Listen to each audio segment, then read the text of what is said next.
जय मसीह। मेरे प्रिय भाई परमेश्वर आपके परिवार को बहुत सारी आशीष दे। आज छत्तीसगढ़ से मसीह समाज के लिए एक बहुत बड़ी खुशखबरी सामने आई है।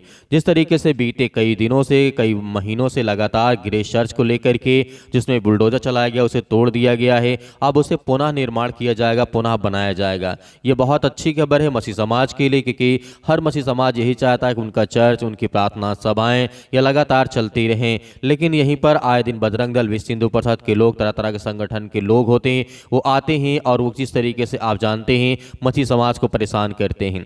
बात कर रहे हैं कि यह खबर सामने आते ही मसीह समाज में जितने विश्वासी जन हैं उनके अंदर एक आशा पैदा होती है, एक खुशी का माहौल बनता है। यह खबर उन सभी मसीह भाई बहनों के लिए है, उत्साहजनक है, जो लंबे समय से इस चर्च के भविष्य को लेकर के चिंतित हैं। यदि आपने बहुत पहले देखा होगा, 1-1.5 महीना पहले बजरंग दल के लोगों ने कहा इसे तोड़वा देंगे। ठीक है, उन्होंने अभी कुछ दिन पहले, मतलब 5-6 दिन पहले उसे तोड़वा भी दिया, लेकिन अब उसकी योजना बनाई जा रही, उस ग्रेस चर्च को पुनः निर्माण किया जाएगा। और यह पे बहुत बड़ी बात है कि आने वाले समय में बहुत अच्छी खबर हमें देखने को मिलेगी। मैं आपकी वीडियो दिखाना चाहता हूं, आप इस वीडियो को देखिए, उसके बाद बात करते हैं। पिछले इतवार को ग्रेस चर्च जो बायरन बाजार में पुलिस लाइंस के सामने है, उसको 2-2 बुलडोजर लगा करके निर्दयता से तोड़ दिया गया है। ये उसके मलमा है और बड़े बड़े गड्ढे सामने खोद दिए हैं ताकि कोई वहां पे जा ना सके।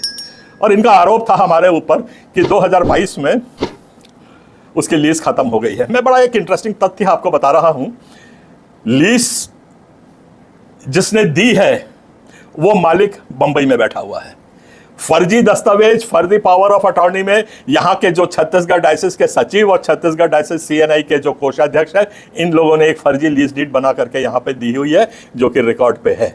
नगर पालिका आती है, वहां से इनको लगातार 3 दिन के अंदर नोटिस देती है। 3 बार नोटिस किसको देती है? मकान मेरा है, नोटिस दे रहे हैं दूसरे मोहल्ले में रहने वाले तीसरे आदमी को, और आके तोड़ रहे हैं किसका घर? तीसरे आदमी का घर, जिसको मैंने किराए पे दे रखा है, उसको जाके तोड़ रहे हैं। ये पूरा हादसा हुआ है। लीज खाली हो गई, खत्म हो गई, तो आप जाके किसी का मकान नहीं तोड़ देंगे। हमारा भी इंडस्ट्रियल स्टेट में फैक्ट्री लीज पे दी जाती है, और अगर 35 साल खत्म हो जाते हैं उस फैक्ट्री को, जाकर के कोई ध्वस्त नहीं कर देता बुलडोजर लेकर के। हर लीज में पुनः निर्मित करने का प्रावधान रहता है, हर लीज में जो सरकारी जमीन को दी जाती है। ये मेरी बात ध्यान से सुन लीजिए। अगर 2 साल या 3 साल का अगर उसका भू भाटक नहीं भी दिया गया था, तो क्या तोड़ने का अधिकार इसके पास है नगर पालिका का? ये बड़ा क्वेश्चन है, और हम लोग तो आगे जाएंगे ही जाएंगे इसमें। कारण इनने बताया है उसको तोड़ने का कि उसमें नक्शा पास नहीं हुआ था। पहली बात है कि नक्शा पास अगर नहीं हुआ है तो क्या उसको आपने तोड़ा है? तो खाली हमारे समाज के साथ ऐसा सौतेला व्यवहार क्यों किया गया है? ये आप एक मंदिर है जैसे आप देख रहे हैं, हम भी उसमें बड़ा श्रद्धा पूर्वक जाते हैं, सामने खड़े होते हैं। ठीक है, हम पूजा तो नहीं करते हैं, पर हमारा भाई पूजा कर रहा है तो बहुत अच्छा लगता है। ये रायपुर के रेलवे स्टेशन पर है। सुप्रीम कोर्ट ने तक इसको ऑर्डर दे दिया है इसको ध्वस्त करने का, पर भावनाओं को कदर करते हुए सरकार ने आज तक उसको ध्वस्त नहीं किया है। हमारे भावना को ना देख करके हमारे चर्च को ध्वस्त करना और दूसरे की भावना का कदर करते हुए उसके मंदिर को नहीं तोड़ना, यह भेदभाव वाला रवैया है। छत्तीसगढ़ का ईसाई समाज यह मांग कर रहा है कि सबको एक तराजू से नापिए। जैसी सुविधा उस मंदिर को मिली है, वैसी ही सुविधा आज ईसाई समाज को मिलनी चाहिए। इसको तोड़ने के बाद दोस्तों बड़ी खुशी से बता रहा हूं, आप देख सकते हैं कि हम लोग फिर जाकर के वहां पर कैंडल्स जलाए हैं, और जो टूटा फूटा बचा हुआ था उसको साफ किए हैं। साफ करके हमने वहां पे पुनः प्रार्थना चालू की है। और मैं सरकार को बड़े जोर से ऐलान कर देना चाहता हूं, सामुदायिक भवन है या चर्च है, इस बारीकी में ना पड़िए। इसके लिए ऑलरेडी एक रिट हमारी हाई कोर्ट में लगी हुई है, जिसकी अगली सुनवाई 27 जुलाई को होनी है। इलाहाबाद हाई कोर्ट ने इसका एक फैसला दे चुका है और यह बोला है कि सामुदायिक भवन में प्रार्थना की जा सकती है। हम अपने सामुदायिक भवन में प्रार्थना कर रहे हैं, आपने किस अधिकार से उसको तोड़ा है? नक्शा पास नहीं हुआ था, यह हम बिल्कुल मानते हैं। नक्शा पास नहीं हुआ था तो क्या नक्शा को जुर्माना लेकर के उसको फिर से दुरुस्त करने का प्रावधान क्या नगर पालिका के कानून में है कि नहीं है? और अगर है तो उसका लाभ हमें क्यों नहीं दिया गया? ये बड़े मुख्य प्रश्न है। महत्वपूर्ण बात मैं आपको ये बता रहा हूं कि सीएनआई का अस्तित्व को सुप्रीम कोर्ट ने सन 2013 में समाप्त कर दिया है। सीएनआई नाम की अब कोई संस्था अस्तित्व में नहीं है। फिर ये जो वहां पे छत्तीसगढ़ डायसिस किसके नाम पे चल रही है, उनका पावर ऑफ अटॉर्नी बिल्कुल फर्जी है, ये हम आरोप लगा रहे हैं। ये खेल हमारी डायसिस के साथ खेला जा रहा है। ये जो फर्जी पदाधिकारी बनकर बैठे हुए हैं, ये फर्जी दस्तावेज लेके आते हैं और इसी तरीके से इनने हमारा जैकमैन अस्पताल को तोड़ा है। उनने फर्जी दस्तावेज वहां पे लगाए हैं, फर्जी अधिकार पत्र दिया हुआ है, फर्जी पावर ऑफ अटॉर्नी लगाई है। ये हाई कोर्ट में मामला चल रहा है और हाई कोर्ट ने माना है कि ये इनने जो दस्तावेज दिए हैं ये फर्जी है, इसीलिए जैकमैन हॉस्पिटल का तोड़ना बंद हो गया है। मेरी बात अगर जोन कमिश्नर और बाकी कलेक्टर और सबको पहुंच रही है तो देखिए, फर्जी दस्तावेज के ऊपर आप तोड़ फोड़ की कार्रवाई और आगे ना करें। अभी हम लोग जो केस कर रहे हैं, छत्तीसगढ़ क्रिश्चियन फोरम बकायदा सारे कोर्ट्स के दस्तावेज को लेकर के इनके पास जा रहा है और वो कोई विश्वधनी पांडे करके जिनने ये पूरे मुहिम को चलाया हुआ है, उनको भी हम एक आरोपी बना रहे हैं। और क्रिमिनल शिमिनल कुछ नहीं, कम से कम हमारा 50 करोड़ का नुकसान हुआ है और छत्तीसगढ़ क्रिश्चियन फोरम यह हैसियत रखता है कि 50 करोड़ का दावा कर सकता है।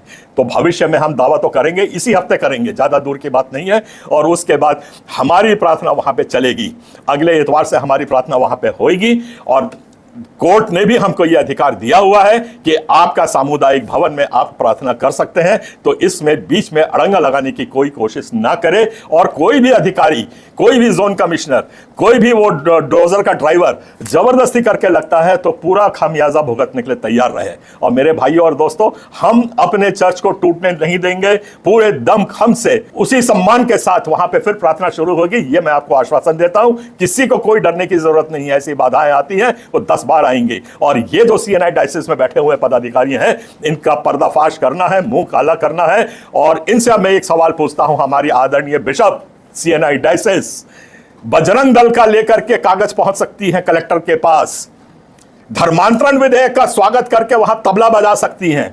आज आपके प्रभु का भवन टूट रहा है तो आप कहां चूहे चचुंदर के माफिक मुंह छुपा के बैठी हुई हो? आपको जाके कलेक्टर के पास ये तथ्य बोलने की हिम्मत नहीं हो रही है, या पैसे का बड़ा लेन देन चला है? ये खोज का विषय है, इसको तो हम तह तक जाएंगे। आज तक ना चर्च में सामने आई, और शर्म करे वो पादरी वहां पे चुल्लू भर पानी में डूब मरे, उसका नाम असीम विक्रम है।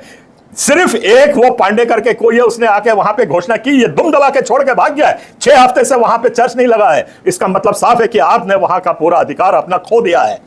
आपके पास अब उस चर्च में कोई अधिकार नहीं है। आप 6 हफ्ता पहले वहां से छोड़ के भाग गए हैं। वो टूट रहा था तब सीएनआई डायसिस छत्तीसगढ़ उसका मुंह ताक रहा था। आज तक आपने उसमें कोई विरोध नहीं किया, कोई आप लोगों ने उसमें आपत्ति दर्ज नहीं कराई। तो अब ना आप नैतिक अधिकार रखते हो उसमें दखल अंदाजी देने का, ना कानूनी अधिकार उसके ऊपर है। आप लोग सब साथ दीजिए, परमेश्वर के भवन को बचाइए। और याद रखिए, अगर आज ये इसको तोड़ने में सफल हो गए तो छत्तीसगढ़ के एक एक चर्च इसी तरीके से अवैध तरीके से टूटता जाएगा। आप सबको जय मसीह, जय जोहार, जय छत्तीसगढ़।